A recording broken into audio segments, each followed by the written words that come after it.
Hola, ¿qué tal? Bienvenidos, bienvenidos todos. Hoy vamos a hablar del uribismo, para dónde va el partido del expresidente Álvaro Uribe, el Centro Democrático. Vamos a hablar con el vocero de ese partido en el Senado de la República, que es el senador Hernán Cadavid de Antioquia. Vamos a hablar de qué va a pasar con el Centro Democrático con la nueva lógica del nuevo gobierno. También vamos a hablar de las elecciones del próximo año y también de algunos proyectos que están pendientes en el Congreso, que están en manos también del senador Cadavid. También de las tensiones que ha habido con el gobierno de Abelardo de la Espriella, lo que ha pasado con el petrismo, y también hablaremos un poco de esa noticia de la semana que es lo relacionado con la reforma pensional.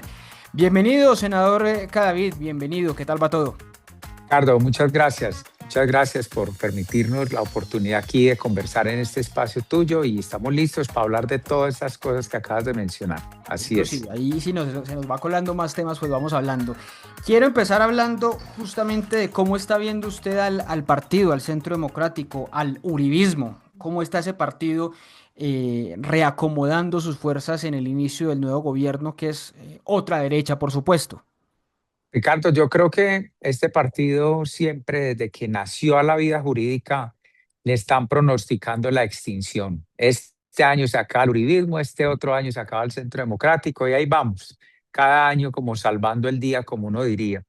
Y por supuesto que este ha sido un año muy importante donde se configuró o concretó un gran crecimiento en comparación con la última elección del Congreso. Ujú. Nosotros pasamos de 13 senadores a 17 y de 15 representantes a 30, es decir, que aumentó de una forma bien importante la presencia en el Congreso de la República y naturalmente pues en la elección presidencial con nuestra candidata las cosas no salieron como se esperaba, eso es una realidad, pero eso no hace que este partido entre en una crisis y por el contrario hay una evolución, una transición, si se quiere decir así, de nuevos liderazgos, de hombres y mujeres que han llegado de las regiones, muchos con una nueva forma, una nueva dinámica y yo tengo mucha confianza en que este partido se va a lucir en estos próximos 4 años.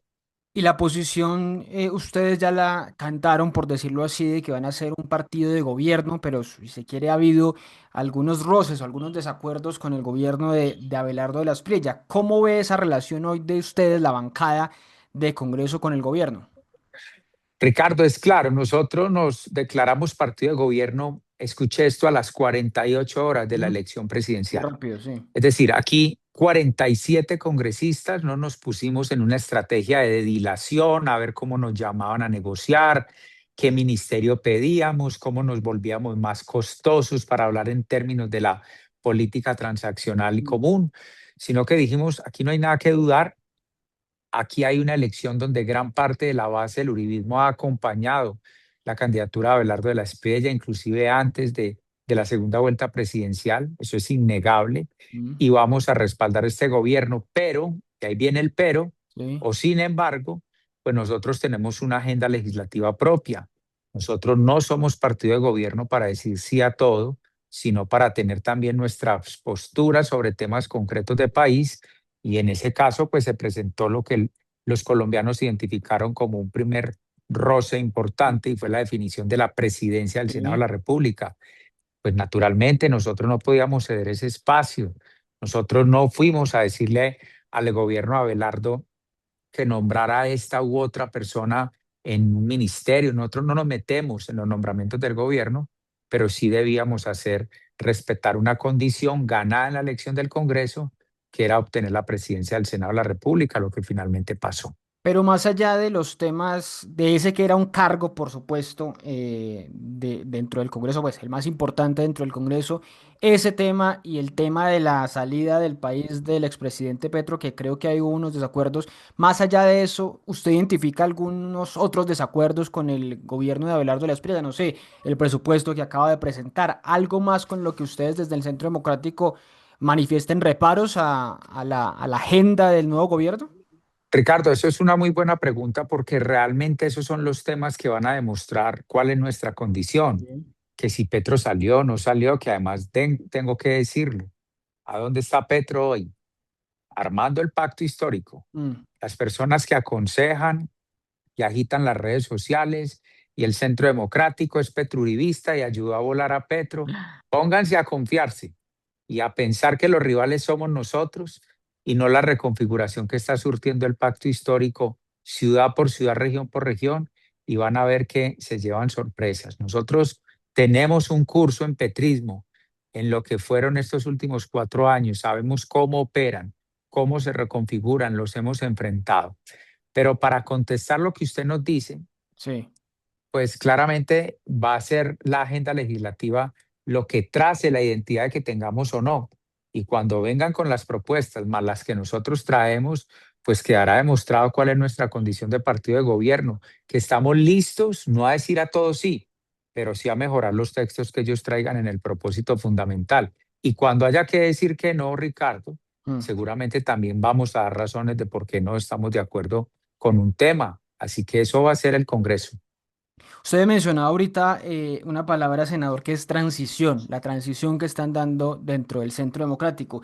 Y hubo mucho ruido las semanas anteriores, recién estaba llegando el gobierno, unos días antes, en fin, ese momento también de transición en que mensajes de la candidata Paloma Valencia, de Tomás Uribe, el hijo del expresidente Uribe, pues daban cuenta de que el partido ya no quería identificarse con la derecha, sino con la centroderecha. Y yo sé que muchos de ustedes armaron ese tema de que no más etiquetas y demás, pero ustedes sí están en esa transición, como me lo mencionaba usted, de dejar de ser etiquetados, catalogados solamente como derecha y acercarse más al centro, ser un partido de centro derecha.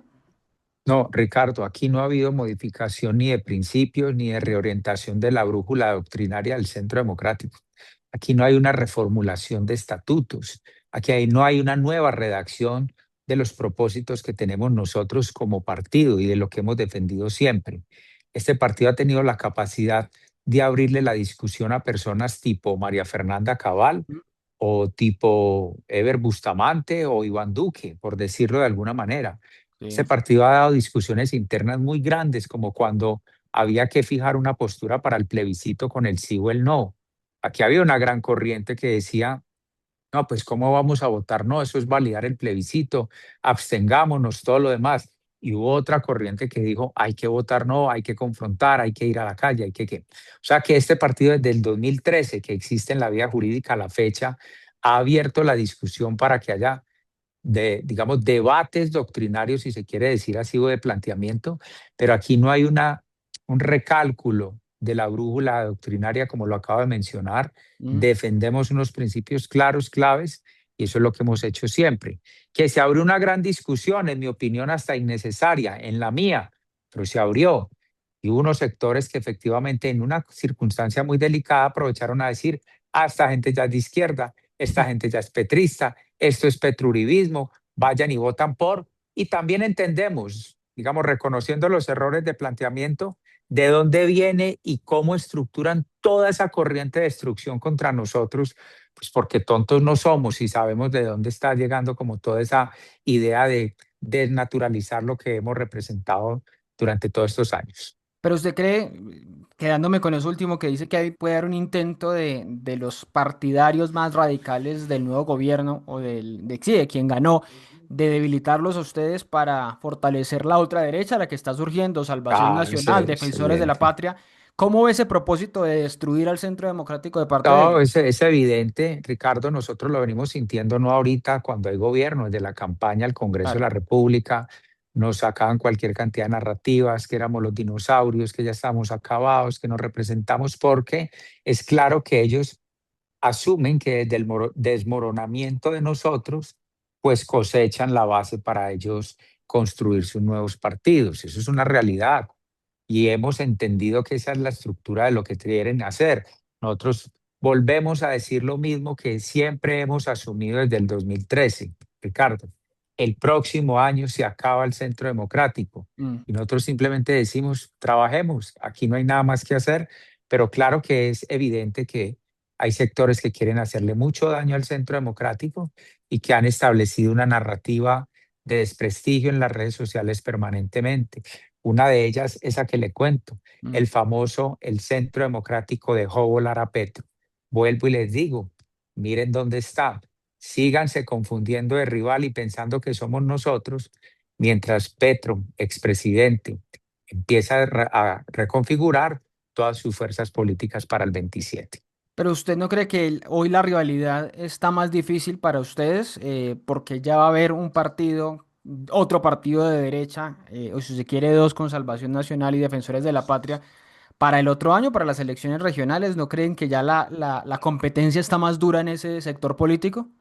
Sin duda, pero vienen las elecciones regionales. En muchos lugares habrá concurrencia de avales, seguramente con alianzas de sectores en los municipios. Nosotros iremos a estructurar nuestras listas de consejos, de asambleas. Somos 47 congresistas que tenemos la responsabilidad de ir a estructurar ese trabajo en todas las regiones de Colombia y avanzar de esa manera. Claro que hay personas que dirán, prefiero estar cerca del partido del presidente de la República. Es natural, pero frente a esos temas ya también los hemos enfrentado en otros momentos de la historia. No lo digo desde una postura de sobradez o de que poco nos importa, sino simplemente decir que esos desafíos también los conocemos y tendremos que saberlos asumir correctamente, trabajando agenda legislativa, acompañamiento en las regiones, presencia en la reconstrucción, acompañamiento de los temas regionales. Es ahí donde queremos estar. Y en ese punto, ¿ve posibilidades para hacer alianzas? Usted sabe que esas elecciones regionales es de coavales, de coaliciones y demás. Sí. ¿Ve el puente roto con ese sector de Salvación Nacional y Defensores de la Patria o cree que puede haber algunos lugares donde puedan ir juntos? Pues más en el tema de defensores. Realmente creo que habrá que esperar cuál es la dinámica que adquiere el gobierno, cuál es el tratamiento que le van a dar políticamente a su partido, que Sí. respetamos lo que ellos pues, definan, pero es claro que usted llega a un municipio de cualquier lugar de Colombia y que si hay un sector que se identifica con la derecha o la centro derecha o con esta línea de pensamiento, es normal que alguien diga, yo quiero el coaval de defensores y del centro democrático. Nosotros no tendríamos seguramente ningún problema en eso, porque aquí hay que pensar en ese 27, donde, insisto, Ricardo, el pacto histórico, absolutamente fortalecido, si se quiere decir así, aún habiendo perdido la elección presidencial. Pero ojo, Ricardo, que no perdieron la elección del Congreso, la Mm. ganaron en el Congreso y ellos sienten que tienen 12 millones de votos y que van a ir a la recuperación de las regiones. Luego, si nosotros seguimos pensando que hay unos sectores que simplemente nos quieren acabar a nosotros como partido y no miran hacia otro lado, pues nosotros no vamos a caer en esa provocación. Nosotros vamos a ir a hacer una reconfiguración y trabajo en las regiones para impedir que ese espectro político del frente, encabezado por Petro Compañía, vaya a obtener victorias en el 2027. Quiero preguntarle por varios personajes del partido, ¿cómo les gusta? Bueno, o que hicieron parte del partido. Usted me estaba mencionando ahorita a la ex senadora Cabal, que fue muy crítica con ustedes hace poquito y dijo que estaban en una confusión ideológica. ¿Usted cómo lee esas declaraciones de ella diciendo que el partido tiene una confusión ideológica por esas declaraciones de que no es de derecha? No, María Fernanda sabe que aquí no hay confusión y que Mm. aquí no se ha variado el pensamiento y el planteamiento. Ella estuvo en este partido haciendo parte de todo el proceso de la selección de candidatura presidencial. Tuvo toda la relevancia durante muchos años como una gran congresista que representaba un espectro político muy importante. Terminó el periodo del Congreso hasta el 20 de junio del año presente. Entiendo que todavía es parte, miembro del Centro Democrático, hasta donde se no ha renunciado y ella sabe, por quien además tengo un gran aprecio, ella lo sabe, pero también he discrepado de la manera en cómo ha planteado eh, la idea general de que este partido se desconfiguró. Mm. Pero entonces, ¿cómo así? Si no estaba desconfigurado en diciembre. No, aquí no hemos variado el planteamiento. Hubo una selección, Ricardo, de una candidata que es Paloma Valencia, Sí. pero que además hay que decirlo hasta el cansancio. Ellas fueron las que definieron las reglas de selección de la candidatura presidencial. No fue Uribe quien llamó y dijo, oiga, me hace el favor y la definen así. O no fue la bancada de ese partido el que dije, o se definen así. Ese partido les dio toda la amplitud en un año muy difícil, que también hay que entenderlo, un año donde nos asesinan un candidato Mm. presidencial, privan de la libertad a Álvaro Uribe, es decir, en medio de en el lapso de un mes y medio, muerte y cárcel. ¿Qué partido se repone fácil de eso? Hubo que replantear maneras de definir candidatura. Finalmente es Paloma Valencia la candidata. Así que cierro diciendo que aquí, a pesar de las críticas de María Fernanda, a quien yo aprecio, pues este partido tiene la capacidad de seguir mirando adelante. Y de la ahora ministra Paola Alguín, ¿ustedes la consideraron en algún momento cuota uribista en el gobierno o hay No, cómo opera eso? Porque pues ya termina saliendo del partido y en última, si no la consideran cuota, pues no hay nadie del Centro Democrático en el gobierno, ¿no? pues el hecho es evidente, Sí, Ricardo. Nosotros, por Paola, ex senadora de acá del departamento de Antioquia, pues toda la admiración por lo que hizo, por lo que ha hecho, pero sin duda alguna que ella no llega al gobierno nacional a nombre del Centro Democrático, ni porque hubiesen consultado, preguntado o cosas de esas, o si nos sentíamos no, no, nada, ninguno de eso. Pues nosotros todos los miembros del partido nos enteramos de ese nombramiento como todos los colombianos en medios de comunicación y no a nombre del Centro Democrático. y eso quiere decir que en ningún caso hay ningún miembro del Centro Democrático en el gobierno. Bueno, ex miembro que tenga el carnet, la afiliación, nadie. Que yo sepa, no. Sí. Que yo sepa, no. Hubo un hecho que se conoció de la tal vez viceministra de Defensa, exconcejal de Medellín, Claudia Carrasquilla, Carrasquilla, sí. pero fueron decisiones o fue una decisión del gobierno nacional de decir a usted, por ser lo que representa como persona o como expresión política, pero no en función de partido. Y bueno, pues si esa es la decisión del gobierno, nosotros respetamos esa conducta política y nos dedicamos pues a lo que nos corresponde en la tarea del Congreso y de las regiones de Colombia. Bueno, y le he preguntado por estos dos personajes, le pregunto por uno último que sí está dentro del partido, que es el representante Daniel Briceño. A mi lectura, yo lo veo a él más cercano a toda esa lógica del abelardismo que del uribismo. Muchos dicen que él quedó muy molesto con lo que pasó con la elección de Honorio Enríquez, que ustedes en el Centro Democrático prefirieron tener presidente del Senado y no de Cámara a él. ¿Cuál es la situación hoy de este representante que fue el más votado del país, mejor dicho?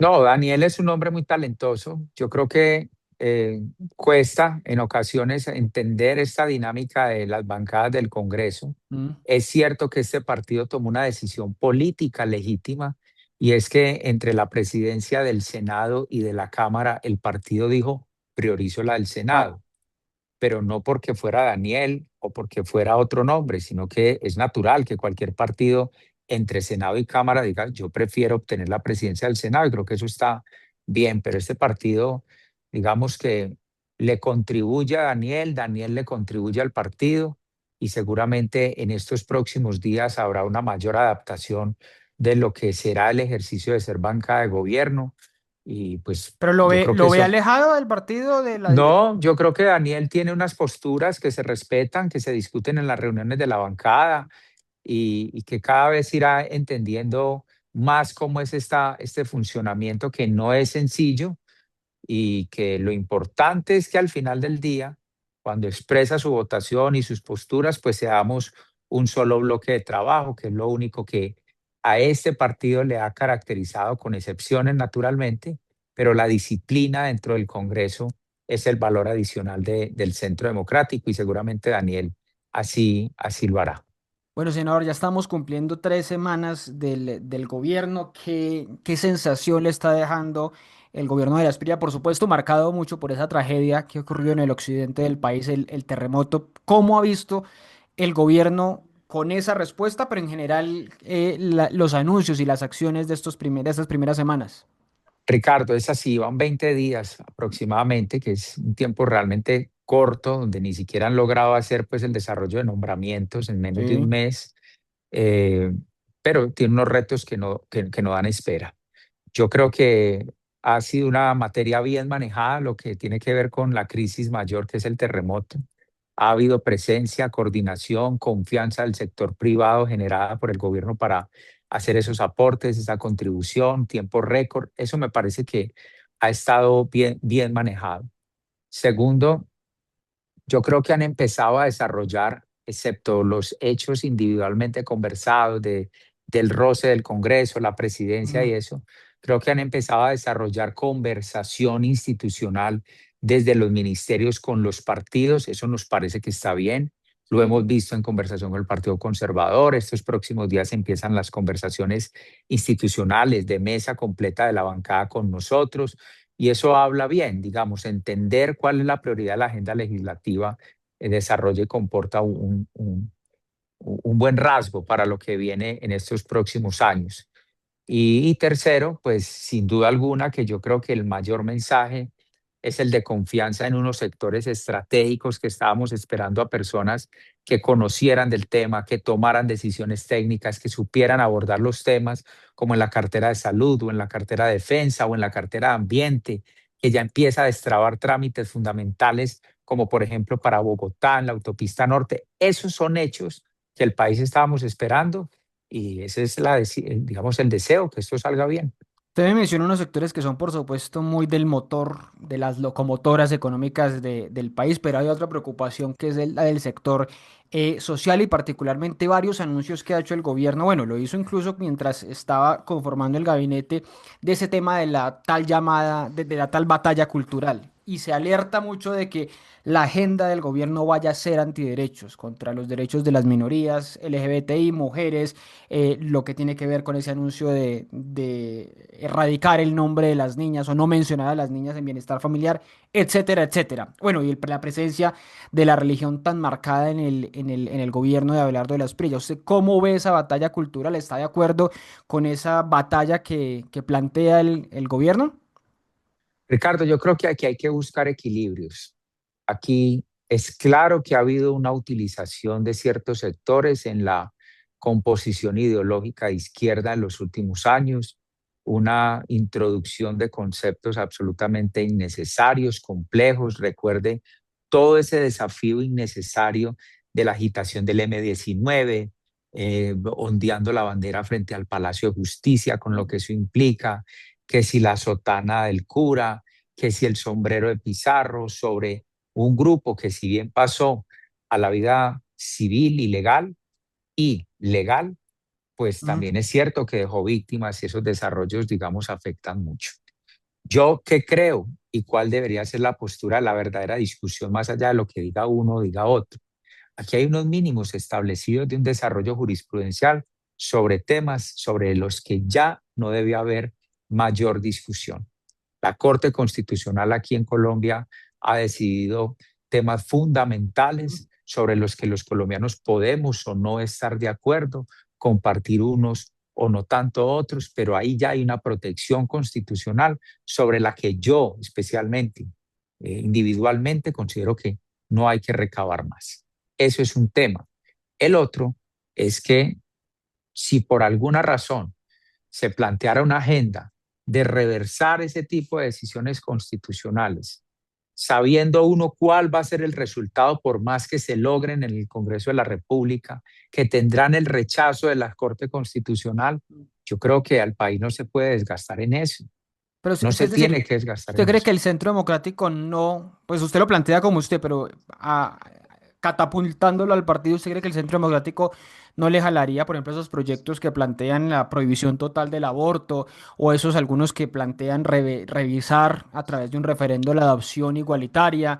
Y bueno, y el otro que es el que está ahora en boga, que es el de la educación religiosa, ¿esos temas no los respaldarían? Es que hay elementos donde cada uno de ellos hay que observarlo. Por Mm, ejemplo, hay compañeros del Centro Democrático que hacen parte de la bancada Provida y que han presentado un texto donde se concibe que se es persona desde la concepción. mm. Temas que ya se han superado constitucionalmente, pero que quieren dar esa discusión. Bueno, habrá que llegar a puntos de acuerdo si se le da libertad a algunos miembros del Centro Democrático en unos temas específicos o si por el contrario hay lugar a fijar posturas de bancada. Entonces, Ricardo, hay temas muy específicos donde cada uno de ellos hay que analizarlo. Por ejemplo, la cadena perpetua Sí, para violadores de menores. Eso fue un proyecto aprobado en el gobierno Duque. claro, pero Se lo tumbó logró la la Corte. aprobación y lo tumba la Corte. Claro, claro. Exactamente. Mm. Entonces, sobre otros asuntos, la concepción hace la persona o desde allí se concibe la persona. Bueno, yo científicamente asumiría la discusión, ¿no? Desde el punto de vista ideológico. Mm.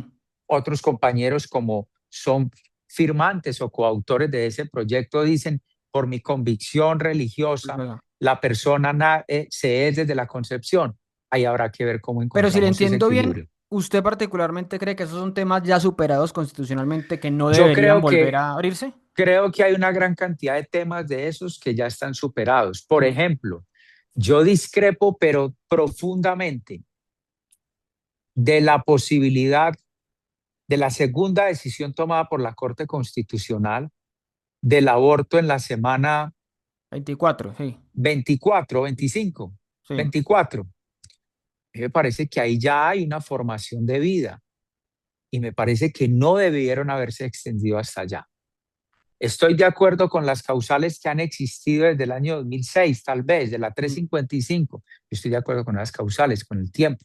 Esto se extendió. Entonces, eso abre un debate natural, pero que en consecuencia, por funcionamiento del Estado, habrá unos sectores que digan, vamos a dar esa batalla, más allá de que la Corte diga, ya esto está resuelto, o Ricardo, seguramente también hay una apuesta de sectores que piensen que, ¿por qué no? Una nueva composición de la Corte claro. Constitucional Mm. pueda replantear la constitucionalidad de ese tipo de decisiones. Por lo Así menos de que aquí al 28, que puede haber cambios en la constitucional, ahí cambian las mayorías. exactamente, exactamente, pero que además un acto legislativo a usted en promedio se le puede estar Claro. demorando eso. Exacto, sí, puede coincidir, Entonces, de acuerdo. entonces yo también respeto las posturas de quienes dicen que una constitucionalidad no es un dogma de fe y que hay hechos que pueden variar, no solamente desde la composición de una corte, sino también desde el debate político. Senador, ¿qué pasó con su proyecto convertido en ley que prohibía esa reducción de requisitos para ocupar cargos públicos? Que es el primer veto, la primera Ah, objeción presidencial. ¿Eso qué pasó ahí? ¿Qué ha podido usted averiguar de no, por qué el Ricardo, gobierno eso de las PRI ya hace? me deja mucha tristeza personal, se lo tengo que Claro, confesar claro, aquí así. O sea, mi primera reacción, como yo se lo dije a los colegas tuyos de los medios, fue como de mucho desconcierto. claro, me imagino. Ese viernes, la primera es la historia, es decir, nosotros desde hace 2 años, porque ahora aparecieron los sectores diciendo que ese proyecto lo habíamos creado para hacerle daño al gobierno actual, pero bueno, vamos a plantear. Esto hace 2 años hubo una práctica sistemática en el gobierno anterior de hacer disminución de requisitos Mm, para acceder a cargos de importancia, embajador, miembros de junta de Ecopetrol, y superintendentes, etcétera, de una manera discrecional, bajando el estándar de la administración pública. mm. Nosotros dijimos, oiga, no, venga, espere, vamos a tratar de imponer un control, una carga adicional para que cuando una administración decida disminuir los requisitos, tenga que apoyarse en unos criterios auxiliares para eso. Y si usted no hace eso, pues tendrá unas consecuencias disciplinarias. Ese es el proyecto. 2 años de trabajo, luchándole en las comisiones, Senado, Cámara, haciendo oposición. Es que una cosa es ser gobierno, cuando Claro, uno dice al claro. gobierno, oiga, ayúdeme, puedes aprobar, pero nosotros estamos solos. Logramos aprobar ese proyecto terminando el periodo anterior, pero le corresponde la sanción presidencial al nuevo gobierno. Pues le tengo que decir, confesar, yo tenía toda la confianza, yo no llamé a Claro, pues. preguntar, yo nada, yo bueno, nos van a sancionar, a aprobar el proyecto. Y no es sino hasta ese viernes, que mañana se van a cumplir 8 días, bueno, sí, Mm, el pasado viernes, donde por un medio de comunicación nos dicen, ha sido objetado, oye esto, en su totalidad mm. el proyecto de ley del Centro Democrático. Es inconveniente, es inconstitucional. Óyeme esto, le va a quitar el trabajo a las mujeres, a los jóvenes en las regiones, una carga de profundidad para quienes somos de una región. Yo no logré entender ni Ok, las motivaciones ni la forma, y se lo tengo que confesar así. Ahora en qué estamos, el proyecto está objetado, sí. regresará al Congreso de la República y yo voy a hacer un esfuerzo, Ricardo, por defender ese proyecto Pero para que las venga. plenarias de Senado y Cámara rechacen las objeciones del gobierno Sí, que nacional. ese es el camino, pero ¿qué cree que pudo haber detrás? O sea, ¿cuál fue la motivación para que el gobierno de las Priella lo objetara? No, pues es que yo no lo sé. Es decir, yo le he contado con total tranquilidad a compañeros. Me dicen, oiga, David, me dicen, ¿y cómo? Pues no lo llamaron en serio, no nada. Y yo le dije, mire, no, nunca. A mí me hubieran podido decir, venga, Hernán, tenemos en nuestro escritorio el peor proyecto que haya sido aprobado en el Congreso. Nunca habíamos visto algo tan malo. Listo. Pero llámenme y me cuenta que algo podemos hacer o no me tome por sorpresa que comprenda que yo soy su aliado, No, pero esto que no es para somos parte. nombrar, para poder hacer lo mismo. No, no cree que es para que el mismo gobierno pueda reducir requisitos y nombre a otros. Tengo en la carpeta a un nombre, el director nacional de bomberos que no cumple los requisitos y me dicen que quieren reducir, cambiar el manual de funciones para nombrarlo allí. ¿No cree que es para hacer eso mismo? Pues Ricardo, yo me niego a pensar, quisiera pensar que no es así, Mm. que no tienen necesidad de hacer eso, que tienen cualquier cantidad de posibilidades, que han nombrado gente muy buena, con unos perfiles impresionantes, como la ministra de Salud, la de Minas. Uno ha visto gente muy buena llegando al gobierno estos días. Bueno, y muy mala Yo no creo, también. Planeación, bueno, ¿la de qué? planeación nacional, bueno. Bueno, pero seguramente tendrá que cumplir los Mm. requisitos, ¿sí o no? Hay unos Sí, más, requisitos es el tema, es el tema. el mínimo, el Sí, sí, sí. piso, eso es. Entonces yo digo, seguramente que pueden tener gente mucho más capaz en muchos temas, pero pues yo me niego a pensar que tengan que hacer uso de una disminución de requisitos porque pues no es lo ideal.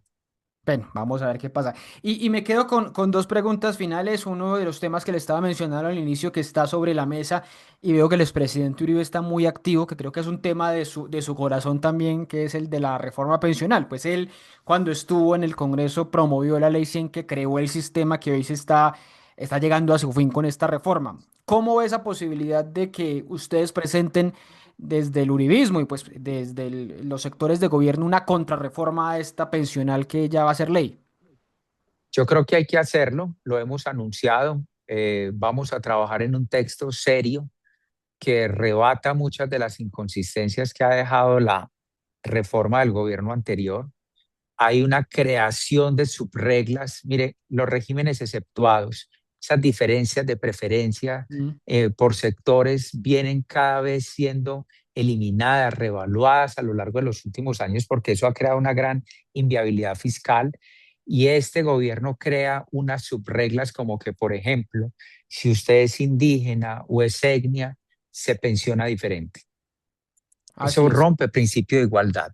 Otras cosas como que, por ejemplo, que lo voy a decir con mucho respeto, pueden sonar bien, pero son populismos absolutos con el sistema pensional, que si usted es mujer y por cada hijo que tenga le van haciendo una disminución de semanas en la pensión, eso va creando una desfinanciación del sistema en los próximos años.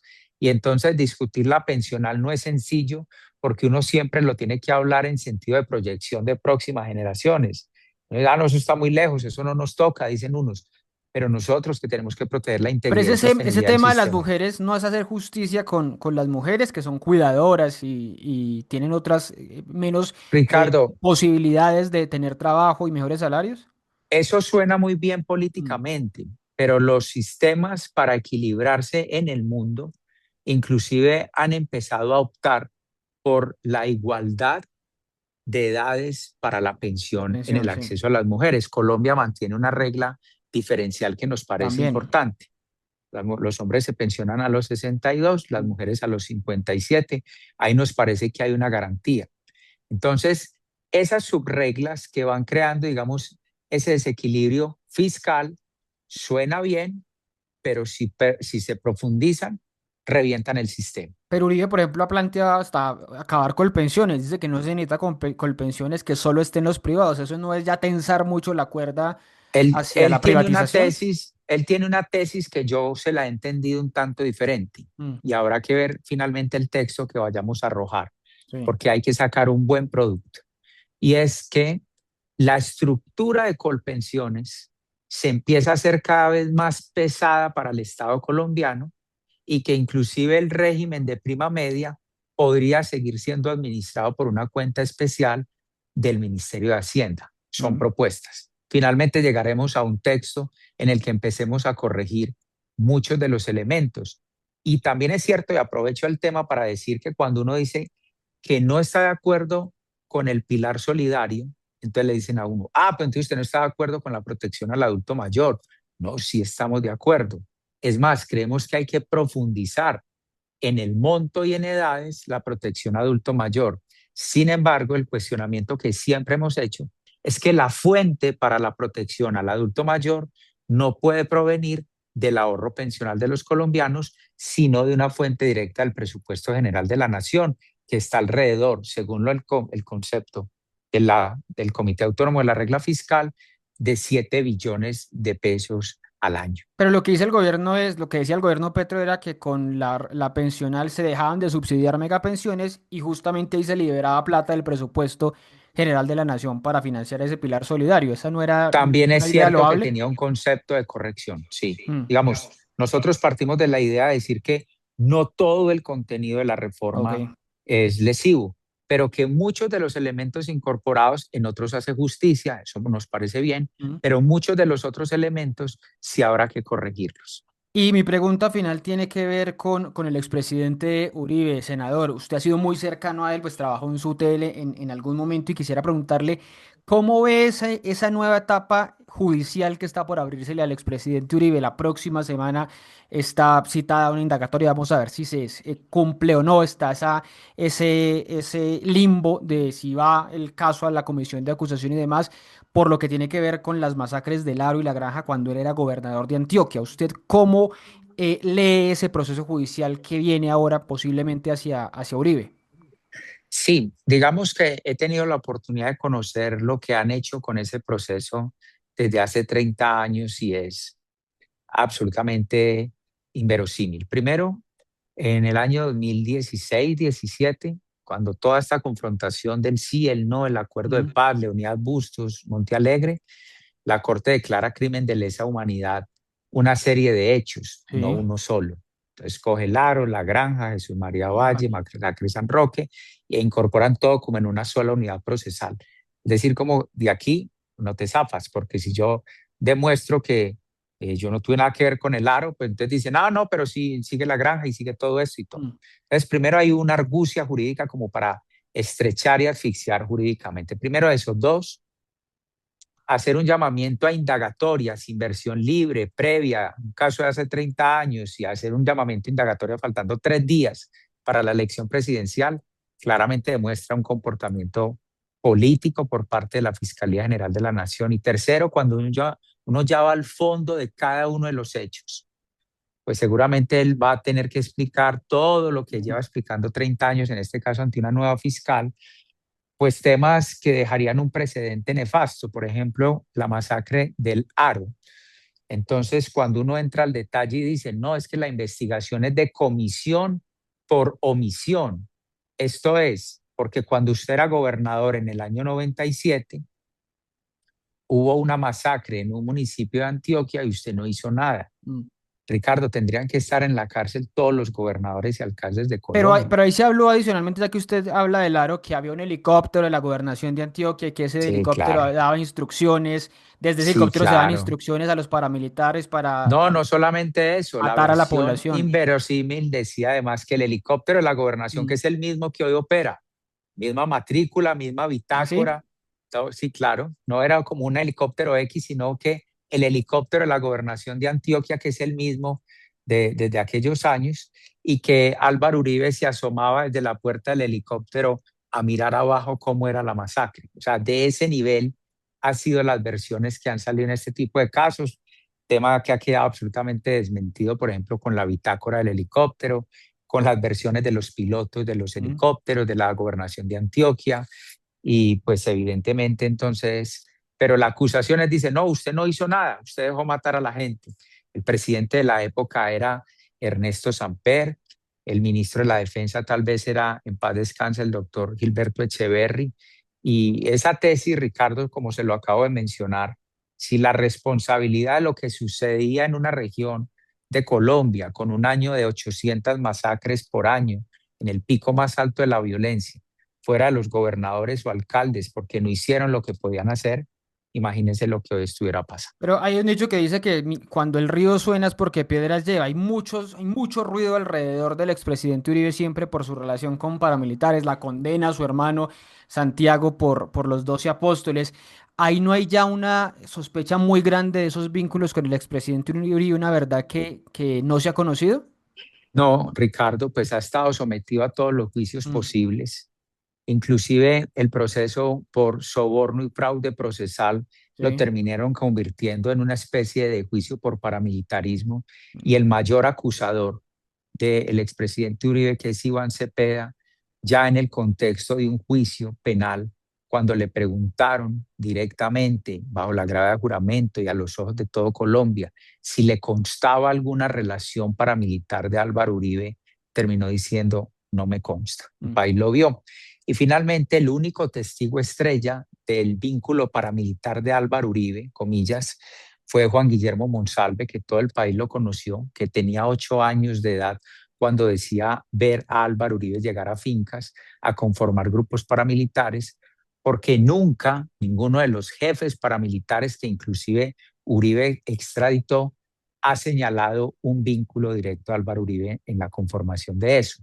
Entonces, Ricardo, lo de el río suena, piedras lleva, no puede hacer carrera porque si te conforman una narrativa de que eres, pero no lo eres, pero mucha gente lo dice, pero nunca se comprueba, pues no te puede condenar ni ante la opinión ni ante las instancias judiciales. ¿Y qué cree que va a pasar? ¿Cree que la fiscalía lleva el caso a la comisión? ¿Lo devuelve a la comisión de acusación o cómo ve que... No tengo muy claro, creo que ahí se presenta un conflicto de competencia Sí. entre dos jurisdicciones y pues como se dirima el conflicto tendrá que proceder, pero pues por supuesto que es unos hechos que además debo decir que son los mismos protagonistas del proceso de fraude procesal y Ujú. soborno, son las mismas personas, nuevamente Iván Cepeda, Eduardo Montealegre, del Río y toda esta utilización política. Yo creo que, usted no me lo está preguntando, pero yo se lo digo, yo creo que aquí Sí. hubo una cosa muy calculada, pensando que Iván Cepeda ganaba en la primera vuelta presidencial, citan a Uribe faltando 3 días para la primera vuelta presidencial y ese hubiese sido el moño del Mm. cálculo que ellos proyectaron. No les salió. Pues senador, muchas gracias. Hablamos de todo realmente, de cómo está el Sí, partido en claro. este momento, de lo que está pasando con esos proyectos, el suyo, la reforma pensional, que va a ser una discusión bien, bien interesante, y pues esto, por supuesto, del expresidente Uribe. Ah, bueno, y de las elecciones, que seguramente va a ser el tema que se va a mover en los próximos meses dentro de cada uno de los partidos. Muchas gracias por este espacio, por estos minutos. No, Ricardo, a usted muchas gracias por la conversación y de todos los temas y como vengan las preguntas, hay que estar listos siempre. Así que mil gracias por el espacio. A usted también gracias y a ustedes gracias por ver, por compartir, por comentar este contenido. Nos vemos en una próxima conversación. Chao, chao.